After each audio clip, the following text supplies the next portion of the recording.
batakigira kirazira. Imyaka ibaye 200 abarundi bazindukira kubona ibiziga bene Burundi bangazwa, abandi bapfungwa, abandi batotezwa, abandi bakorerwa amabi y'agahomerabunwa. Imyaka kandi iraheze, imibereho y'ubuzima bw'abarundi iguma yunyuka buri munsi irushirizaho kuba mibi cyane. Baba ibisata byose byaracitse yondo, abanyeshuri bigira kuyoberwa, ubuvuzi ntibukivugwa, ibintu byose bijanye n'ubutungane bwo ntibikivugwa, nayo ivyerekeye ibidukikije karabaye agahomerabunwa. Ivyo byose bikaba atagitabara. Mugihe rero tuzi ko ku isi yose mu bihe nk'ibi hama hariho inzego zijejwe gutabara nk'inama nshingamateka, inama nkenguzamateka zishobora kubogoza leta canke umukuru w'igihugu mu gihe bigaragara ko yananiwe no gutunganiriza abanyagihugu nk'uko biri uno munsi. Hariho inzego z'ubutungane canke z'umutekano nazo nyene zishobora guca zifata ibintu mu minwe. Kubera rero izo nzego zose zananiwe kuko hanini zigizwe n'abantu nabo nyene bafise uruhara rukomeye mu kugumiza abarundi mu buja n'iterabwoba, naco gituma twashimye kwikora ku rundi rwego rusanzwe, urwego rwubashwe n'abarundi bose kuko rusanzwe rufise uruhara rwo kuyobora ukwemera kw'abarundi benshi kugira ngo nabo nyene bafashe mu gutabara. Kanatsinda ubutumwa bw'iyobokamana buganisha ku buzima buzokurikira bihera mu mibereho, mu kubaho neza kandi mu mwidegenjo ntangere hano ku isi. Yiriwe canke mwaramutse banywanyi bacu mukurikira amakuru n'ibiganiro bitambutsa kuri no chaîne ya YouTube ya ICTV, ni chaîne ibashikiriza amakuru agezweho abavugwa. Tubazaniye amakuru adasanzwe aza kugaruka cane kuyavugwa mu gisirikare c'u Burundi. Turaza kubabwira ku makuru avugwa ku mukuru w'igihugu Ndayishimiye Varisito n'umuryango wiwe, na makuru adasanzwe muraza kuyakurikira. Hari ubutumwa budasanzwe twaronse, ubwo butumwa tukaba twabuhawe n'umwe mu ntwazangabo zikomeye ngaha mu gihugu c'u Burundi. Iyo ntwazangabo ikaba yashize ahabona amwe mu mabanga abarundi batazi. Muraza gukurikira ayo makuru ndetse tuza no kubaha idonido kuri ivyo vyatangajwe n'iyo ntwazangabo. Abarundi muraza kumenya ibitari bike. Mu zindi nkuru ziri kuvugwa cane tuza kubashikiriza, hari inkuru itari nziza muri Gitega, aho muri iyo ntara hariko haratogwamwo ibiziga vyinshi. Ivyo biziga vyo bari ivy'abande, turaza kubaha ibitigiri ndetse n'ivyo biziga ivyo byabashije kumenyekana. Tuze no kurabira hamwe imvo yoba iriko iratuma muri iyo ntara hariko haratogwa ibiziga vyinshi mu gihe mu Burundi himirije amatora mu mwaka w'2025, ni mu mwaka uza. Ibintu rero bikaba bibandanya kuyangara mu Bujumbura, ni mu gisagara ca Bujumbura. Ubunywero n'amahoteli vyoba vyugawe kubera iki? Kuzoba ari imvo z'umutekano. Ni itegeko ridasanzwe ryatanzwe. Murano makuru muraza kumva ivyabereye mu gisagara ca Bujumbura. Turaza kubaha idonido. Ibintu birabandanya kuyangara mu gihugu c'u Burundi uko ubuzima buzimba, ariko cane ikena ry'igitoro rikaba ririko riravugisha abatari bake mu gihugu. Benshi bakabona ko ari no kunanirwa kudasanzwe ku butegetsi bwa Perezida Ndayishimiye, arico bamwe bafatiraho bavuga ko Perezida Ndayishimiye mu bishobora kuzomwimisha amajwi canke mu bishobora kuzotuma abanyagihugu batamuje inyuma n'ikibazo co gutunganya ivy'ubutunzi bw'igihugu co bakirimwo. Nubwo we mu minsi heze aheruka kuvuga ko ngagiye ngo guhangana n'abazingamitse ubutunzi bw'igihugu, akavuga ko ngo yemeye kwiyahura kuko azi ko ivyo bintu bishobora no kumutwara gatwe. Ariko nanone Perezida Ndayishimiye ibintu bikaba vyamutaye ko amazi nk'uko bamwe n'abandi babibona. Hari umudandaza w'ibitoro yiyahuye, ni muri Buganda, inyuma y'aho igipolisi gifatiye ibitoro vyiwe.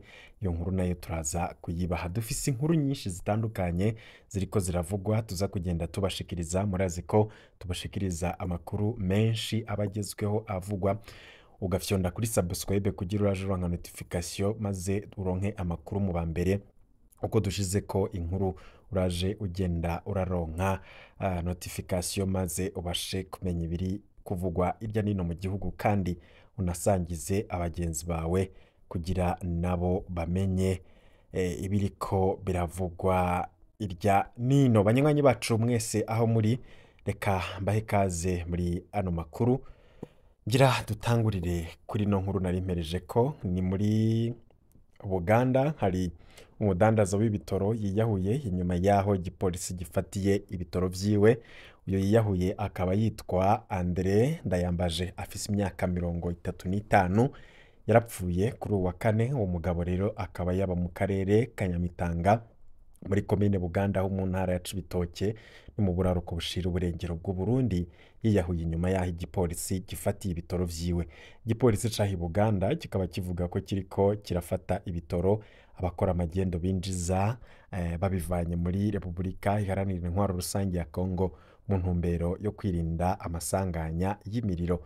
Andre Ndayambaje akaba yaba kwibarabara rya mbere ni mu karere ka Nyamitanga ni muri komine Buganda. Uwo mudandaza akaba yarinjiye mu rudandazwa ndengambibe nk'abandi mu kudandaza ibitoro haraheze amezi atari make.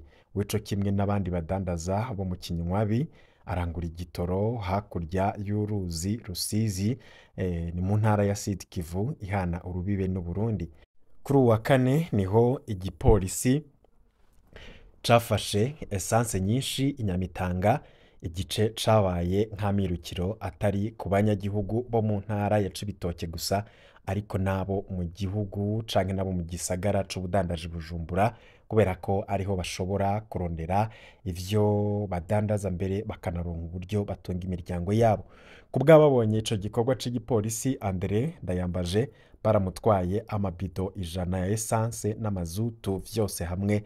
Ivyo rero akaba ari ibitoro vyiwe bimaze gufatwa. Andre yaciye yihuta aja muhiriwe. Ivyo bitoro vyiwe bimaze gufatwa, Andre yaciye yihuta ajiwe muhira, yaciye afata umugozi aca aja kwimanika ku giti kiri hafi y'inzu yiwe.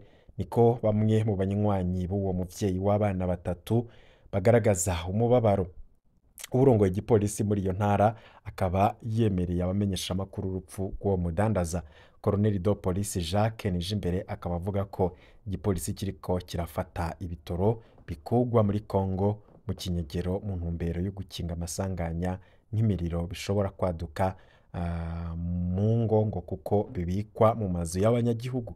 Kuva mu kwezi k'umunani ico gipolisi kikaba kivuga ko kimaze gufata amabido arenga 1000 y'ibitoro, ariko umutama w'imyaka ishika 80 yashinze intahe atavuze umwidondoro wiwe, akaba yagiriza igipolisi gusubira kugurisha ivyo bitoro ku giciro c'umurengera kandi amafaranga avuyemwo ntashirwe mu kigega ca leta.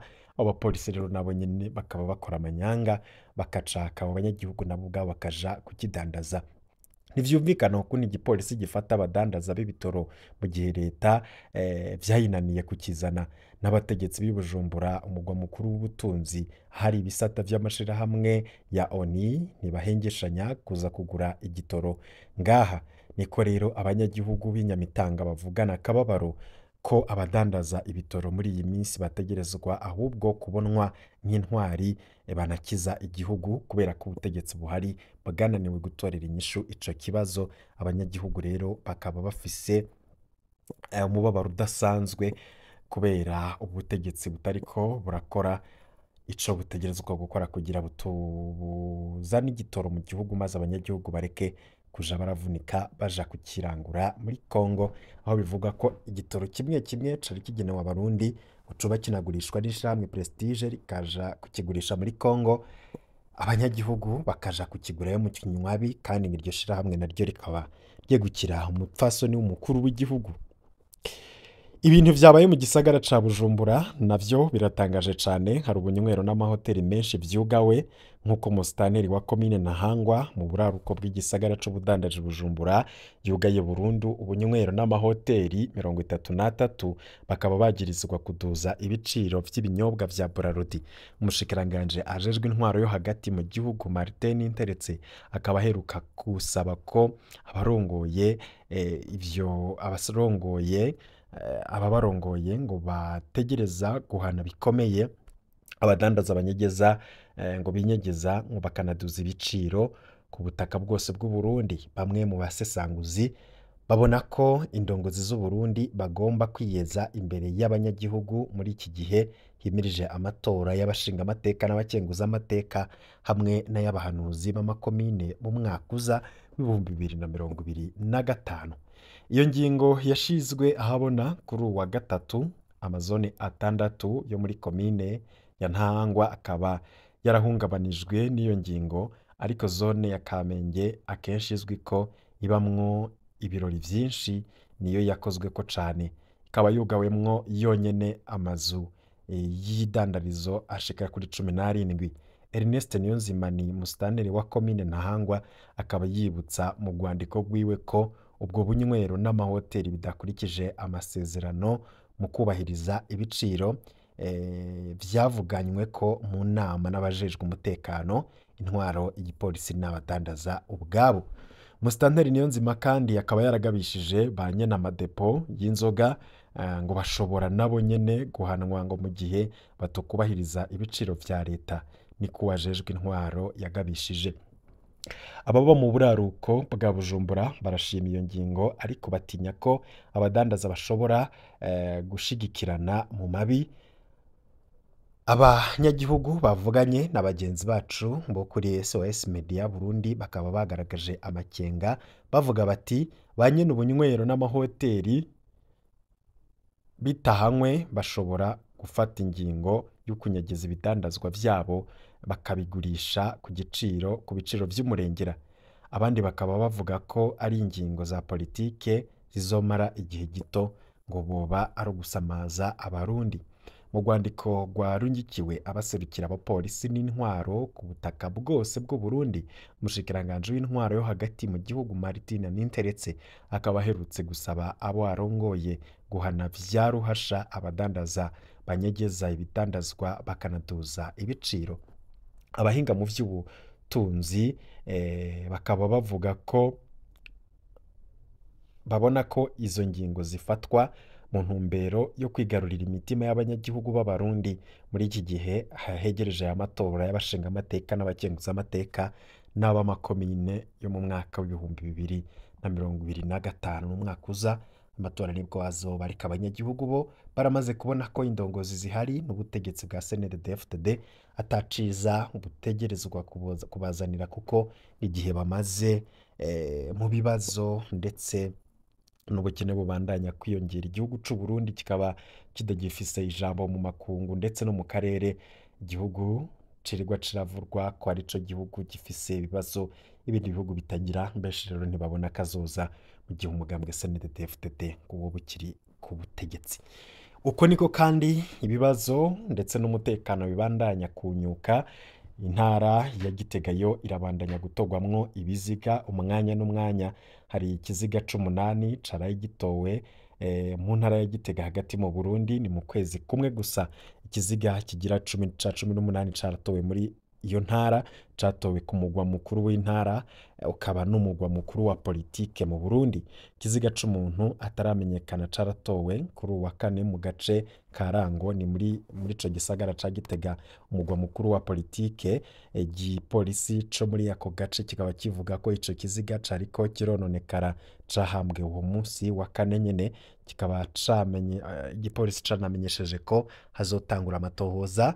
Ico kiziga kikaba kigize 8 ku biziga vyatowe mu ntara ya Gitega kuva mu kwezi kwa 11 guheze. Mu cegeranyo caryo riherutse gusohora, ishirahamwe ry'Igiteka ryaravuze ko ari ibintu biteye amakenga, aho intara ya Gitega iriko irarushiriza kuba imva, ikaba ihiganwa n'intara ya Cibitoke mu buraruko bushira uburengero bw'igihugu. Mu ntwaro ntibashimye kugira ico bavuze, ariko abanyagihugu bakaba bavuga ko ari abantu biciwe ahandi hantu imbere y'uko ibiziga vyabo bijugunywa muri ivyo bice kugira ngo bazimanganye amatohoza. Ibi rero akaba ari ibintu bibabaje kandi biteye agahinda, aho umwanya n'umwanya ibiziga bigenda biratogwa agasakisaki. Abenshi rero bakaba batabona uko ubutegetsi buriko burahangana na kino kibazo. Ni mu gihe muri Bujumbura hatowe ibindi biziga bibiri, hatowe ibiziga bibiri, ic'umugore n'ic'umugabo mu gisagara ca Bujumbura ku mugwa mukuru w'ubutunzi. Igipolisi n'abajejwe intwaro bemeye kugira amatohoza. Ni ikiziga c'umugabo ashobora kuba afise imyaka iri muri 40, nticashoboye kumenyekana, catuwe muri zone ya Rohero, ni muri komine ya Mukaza hafi y'aho bita Jardin Public. Ikiziga ciwe nta ruguma na rumwe cari gifise, nta bimuranga na bimwe yari afise, nk'uko tubikesha abamwiboneye, bakaba babona ko uwo muntu yiciwe ahandi akaza kumuta ngaho. Ikiziga ciwe caciye kijanwa mu bitaro vy'abasirikare vyo mu Kamenge mu buraruko bw'umugwa mukuru wa politike. Akaba ari n'andi makuru yamenyekanye ko uyu bari umukozi w'iperereza yishwe. Ugira kabiri yatowe kuri uwa Mungu Bujumbura, akaba ari umugore yatowe muri karitsiye ya Mutakura, ni muri zone ya Cibitoke mu buraruko bw'igisagara ca Bujumbura. Akaba yari aramaranye ikiziga ciwe cigaramitse iruhande y'ibarabara. Yoba rero yaranashurashujwe ku nguvu imbere yo kwicwa nk'uko bivugwa n'ababibonye. Umwe mu baharanira agateka ka zina muntu aba mu buraruko bw'igisagara ca Bujumbura, ni muri zone ya Kamenge, akaba avuga ko mw'ijoro hari abasuma bitwaje ibirwanisho ngo bama batera abanyagihugu. Akaba yibaza ko uwo mugore ngo yoba yishwe n'abasuma bitwaje ibirwanisho. Abajejwe intwaro n'igipolisi bakaba bishikiye ahatoye ivyo biziga, bakaba bemeye ko hagiye kuba amatohoza. Ibi bibazo bikomeye cane mu gihugu c'u Burundi, benshi babona ko ari n'akamaramaza, aho abantu bicwa nkaho umengo igihugu ntigifise abajejwe umutekano canke abakingira abanyagihugu. Uko ni nako muri Makamba hari abanywanyi babiri bo mu mugambwe wegereye CNDD-FDD baciriwe gupfungwa imyaka 2, harimwo uwitwa Antoine Mbaririmbanyi na Fabien Nijimbere. Bakaba bararengukijwe ku wa kabiri, ni mu rubanza rw'ikibiriraho abo banywanyi babiri bo mu mugambwe CDP Conseil de Patriote baciriwe na sentare ya Makamba ubumanuko bw'u Burundi igihano co gupfunga imyaka 2.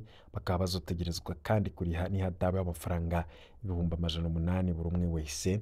Iyo nkuru nayo twarayibashikirije. Tugaruke ku makuru yegereye cane umukuru w'igihugu Ndayishimiye Varisito. Mu gutangura no makuru twari twababwiye ko tuza kubabwira ibivugwa mu butegetsi ndetse no mu muryango w'umukuru w'igihugu. Hari ibintu bidasanzwe intwazangabo yashize ahabona, aho rero bavugwa ko burya ngo abanyagihugu batubesha ngo turakenye. Sivyo, ivyo mbonye ku Kirimba ni amayobera. Ni ntahe intwazangabo mu gisoda. Kwigenekerezo rya 20 z'ukwezi kwa 12 umwaka 2024, inzego z'igisoda n'igipolisi zarifurije umwaka mushasha mwiza umukuru w'igihugu n'umupfasoni wiwe. Umwe mu ntwazangabo yitavye urwo rubanza yadusangije ntahe y'ivyo yabonye. Avuga ko yaraye yumiwe ingene amatungo y'igihugu yononwa mu minsi mikuru kandi vyitwa ko dutubitse uwavubi. Ivyo nabonye numiwe. Mwiriwe, ngomba ndabasangize ikintu nabayemwo uno munsi kirambabaza kurusha. Uno munsi nagiriwe amahigwe yo kuba mu munsi mukuru w'aho inzego z'umutekano no kwivuna abansi ziriko zipfuriza umwaka mushasha umukuru w'igihugu n'umutambukanyi wiwe. Ni ibirori vyabereye ku kirimba c'umukuru w'igihugu Ikiriri Palais Presidentiel. Nukuri Uburundi ntibukenye na gato, urumva nta na gato. Wiyumvire nawe ku bantu bari buzuye ikirimba, twapfunguye turanywa gushika naho umuntu umwe wese atora icupa ryiwe ry'umuvinyo, wiyarurira ivyo gufungura, hanyuma ugatora n'umuvinyo canke amarura uko ushaka, umwe wese icupa ryiwe. Aho mvuze umuvinyo uca wumva ko za Heineken canke inzoga za Brarudi yari umuyoro. Ntivyakunze ko mfata amafoto ngo ndabereke ako kumiro mu gihugu kivuga ko gifise igihengeri c'amamiliyaridi mu mafaranga leta ikeneye kugira itunganiriza abarundi. Imiduga yacu twayisize kuri Lycée Chipas mu Nyakabiga. Ku Kirimba twajanywe n'amabisi y'igisirikare, badutegetse ko atasakoshi naho koba karya gatoya k'abakenyezi sakame, ko ata telefone dutwarayo. byose twabisize mu miduga yacu kuri Cheapers. Aho abarundi bageza gusonza niho ku Kirimba bageza gusesagura no konona. Uwo kubwira ko nanje ntanyoye iyo mivinyu ya gusa yoba kubeshe. Twariye twanyoye biratunanira turataha. Banyagutunga batubwira ngo ngaha ni ku Kirimba murye munywe ibibananira mu bisige nta vyo gusohokana amacupa y'umuvinyu. Muvyumve ko yari menshi cane ayo macupa. Jewe nageze aho niyumvira ko ari akaryo baba baronse ko kuzosigura amafaranga y'umurengera baronka hamwe jewe nageze aho niyumvira ko ari akaryo baba baronse ko kuzosigura ko gusesagura amafaranga y'umurengera baronka hamwe no kwishorera mu mangazini yabo y'imivinyu. Nta muntu numwe yoshobora gutahura ugusesagura naraye mbonye mu gihugu gikenye ibintu byose nk'u Burundi. Hariho ibanga riri aho hantu. Nk'ubu uwobaza aho iyo mivinyu yose igurirwa ntiyotanga arasanze ari isoko rihabwa abo mu miryango ya perezida. Niko nabipfunguye kandi iyo mivinyu nayinyoye pe. No mu bagerageje gusohokana amacupa y'umuvinyu ndimwo, ariko aho ndi nagumye nibuka ba banyeshure bo muri Isikamu muheruka gutabariza ko batagira imfungurwa. Aho ndi nagira nti ubu abanyeshure ba Isikamu barazi ko babura imfungurwa mu gihe abasirikare bakuru bo bariko bihereza amacupa y'imivinyu gusa. Nibutse ngene tutagira imiti mu bitaro na za farumasi. Nibutse abavyeyi bakubitwa indembo bashoye utwamwa muri ville kugira bagaburira abana. Nibutse amarira y'abanyeshure ba NS mwamye mutubwira ko bamaze amezi 4 bataronka agafashanyo kabo. Nshamparura amajana y'amamiliyoni ahereye aho hantu numva umutima uri kurandya. Ivyo rero nivyo mbonye mu karyo ndonse uno munsi. Mbega iyindi minsi yo bimeze gute aho ku Kirimba? Umwe yatubwira ko atazi ko ubuzima buzimvye nukuri navyiboneye. Perezida yatugabiye inka 200. Abasirikare bashimiye umukuru w'igihugu ku bikorwa vyiza yakoze uyu mwaka. Bashimiye umukuru w'igihugu ku bikorwa vyiza yakoze uyu mwaka, baranakeza wa mukenyezi wiwe numvise bamwita mama mugira neza, mukama wanje. Nuko baca baramugabira inka 2. Perezida nawe aca babwira ko mu butunzi afise agabiye inka 2 intara yose y'igisirikare. Dufise intara 10, urumva ko yatanze inka 200. Mumbabarire mvuze menshi ariko numvise ntorara ntabwiye abarundi ubuzima bakuru bibereyemwo mu gihe bene wacu batubitse wavubi. Amarira yabo nta mukuru ayumva kuko bo abo hejuru bari mu yindi si ataho ihuriye ni yacu. Iyo bavuze Edeni muzoze murabatahura, nta kundi bavuga isi bafungura ivyo bashaka vyose hanyuma bagasesa isi banywa imivinyu mva makungu kurya tuvoma amazi kwibombo vyose bikarihwa n'igihugu. Ubwo n'ubutumwa burimwo agashavu kumwe mu ntwazangabo yabonye ibibera ku Kirimba c'umukuru w'igihugu. Nka umunyagihugu muto wari uzi ko ku Kirimba c'umukuru w'igihugu biba vyifashe. Perezida Ndayishimiye avuze ko abarundi bose bahaze, akavuga ko ata murundi akenye uce umwumva kuko kuri wenyene nta kibazo kandi ntanezwe ineza y'abanyagihugu. Gutyo rero ivyo abavuga ni ukuri. Ayo mwabandi mwaca mukoma amashi none mushaka ko riguma ritagira agaciro. Mumba mwe mushaka ko riguma ritagira agaciro, turarigarukana agaciro karyo. Kandi mwese muzavuga muti ivyo yavuze ngibi Jenda bivuze mwese mukoranye Imana ni cabona kabisa. Agaciro kera ry'Uburundi gategerezwa kubaho kandi kakaboneka. Kandi rero mwibazaga no gucetsa. None ko ubu bije tuzovotera ama province. amaprovinsi ni atanu dushaka iterambere ry'abenegihugu bije izo production kugira uronke inkoko ishoka ubudepashije angahe. Benshi bavuga bati ni amajambo mukuru w'igihugu ivyo avuga turamenyereye ko ari amajambo nta na kimwe kija mu ngiro, abarundi twararindiriye imyaka iniraheze nta na kimwe aratugeza ko, nareke kuduhenda twaramutahuye. Amatora yimirije imbere nubwo bazi neza ko bazokwiba amajwi, ariko tuzobereka ko ata munyagihugu n'umwe abari inyuma, tuzokwitorera abandi bo mu yindi migambwe. Ego nivyo barashobora kwiba amajwi, ariko bazaba babonye ubutumwa abanyagihugu bagira babereke, kandi ntabwo bazohora biba amajwi. Biranashoboka ko igihe kizogera igihe cyo kwiba amajwi cabaheranye, agatorwa sa canke uyundi azoba avuye mu mashirahamwe yigenga ashobora gutsinda amatora. Nta butegetsi budahera, abo bategetsi batupfukamye mu nda, igihe cabo kizohera maze haze abandi, kandi twizeye ko igihugu c'u Burundi kizokogorora. Ndabakengurukiye cyane mwese banywanyi mukurikira amakuru n'ibiganiro dutambutsa kuri no chaîne. Amakuru yaragizwe yavugwa cyane, ushobora gutanga iciyumviro uciye muri komanteri maze ukagisangiza abadukurikira. Ibihe byiza kuri mwese rero nivyo ndabipfurije.